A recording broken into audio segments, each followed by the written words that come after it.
So as we continue our coverage of tributes to the legendary photographer, Dr. Peter Magubane, who passed away on New Year's Day at the age of 91. The renowned lensman was one of the photographers at the forefront of the plight of South Africa during the apartheid era, including the 1976 June 16 unrest. We're now joined by the storyteller, Dr Gcina Mhlophe, who is going to be reflecting on some of Magubane's brilliant work to pay tribute. We are speaking to her now. Very good morning to you. Thank you so much for your time. We really taking stock and looking back at a man who took and made tremendous strides. He was lauded for being very courageous during a very difficult time. I know you knew him personally. Thank you for your time. Talk to us about the kind of man Dr. Magubane was. Sanbonani, and thank you for having me. Indeed, he was an amazing human being, and we were so lucky to have such a committed, patriotic son of Africa. I think Magubane, the way he told his stories through the images that he captured with that eye that saw what other people would have passed. And he used that camera so powerfully. And I remember a quotation from him saying, in fact, he was speaking to the 1976 generation, saying it is vital that our stories be recorded because a struggle that was never recorded and documented was like a struggle that never happened. And he played a massive role in doing that. And so I respect him for that, but also the fact that he was one of the best respected people around the world, not just in South Africa, but the humility was unbelievable.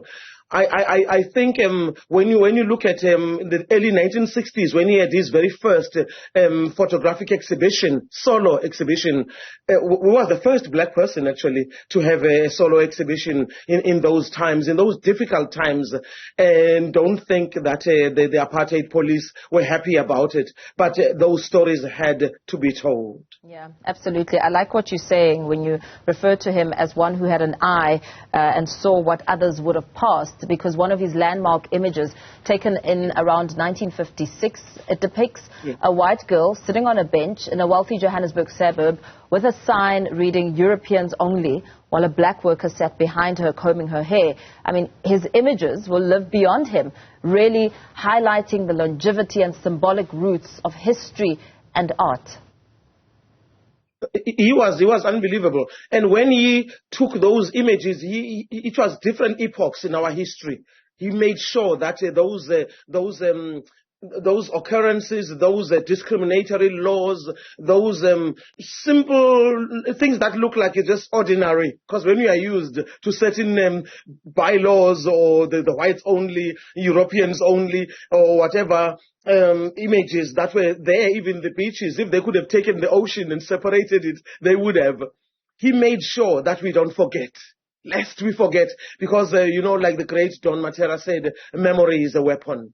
Absolutely. And so not only should we remember where we come from, we should remember the soldiers who fought with their God-given skills, because that eye, that skill, that vision, that patriotism, that using of his traditional weapon, I call it the camera, he made sure that we must not forget where we come from. And now, after he has passed on, I say deepest condolences to his family, and we are never old enough to lose a father or a mother.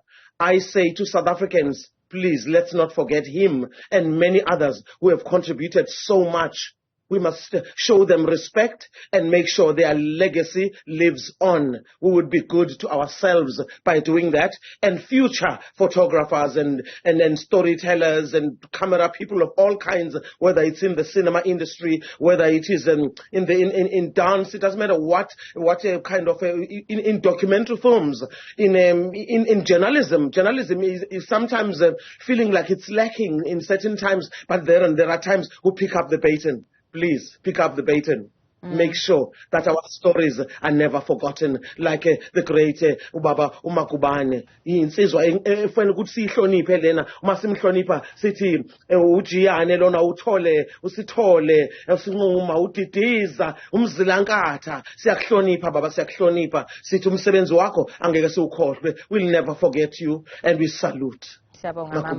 He was a veteran celebrated for shedding light on the everyday struggles of black South Africans for decades under the difficulty of the repressive era of apartheid. As you speak about how his work should not be forgotten, you speak about young people, how much can they take from him as we also continue through art to depict the struggles, the encounters, the challenges, the opportunities and wins of the South Africa we're living in today?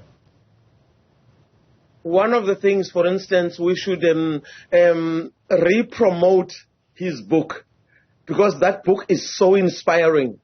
And I don't think it should be read by people of our age group and people who are much older, but people who've never met him, who never heard of him. You see, I promise you, when you mention names like Simon Mabunu Sabela, I've met young people who've won the Sabela Award. They don't know who he was.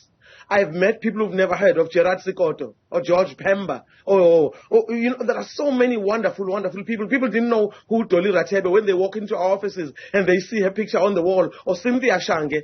We must not allow that to happen. So I say to young people, dig deep into the history, and that history will empower you. We at Gcina Masiko, we always say, touch the past and feel the future.